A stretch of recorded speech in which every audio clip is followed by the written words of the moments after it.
শুনলাম নাকি তোরা পড়াশোনা খুব ভালো। কটা প্রশ্ন করছি, উত্তর দে দেখি। একটা ছেলের বয়স 18 বছর, তার বাবার নাম কি? কিসব প্রশ্ন করছেন? পারবি না সেটা বল। তুই বল। একটা গাড়িতে 5 লিটার তেল আছে, গাড়িটা 50 কিলোমিটার যাবে, গাড়িটায় কটা লোক আছে? এই কি প্রশ্ন? বল দেখি। একটা মেয়ের 16 বছর বয়স, তার মা কি কাজ করে? এটা আবার কি প্রশ্ন? পারবি না সেটা বল, পারবি না তুই। শালা উল্টো পাল্টা প্রশ্ন করে আমাদের বন্ধুদেরকে মারছে, শুধু আমাকে প্রশ্ন কর, দেখাচ্ছি মজা। তুই বল দেখি রোহন, গঙ্গায় মোট কত মগ জল আছে?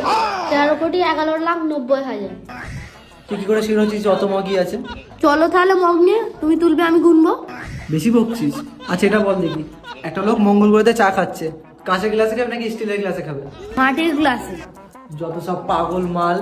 মঙ্গল গ্রহতে তোর বাবা মাটির গ্লাস বিক্রি করবে? তোমার বাবা চা বিক্রি করে মঙ্গল গ্রহতে?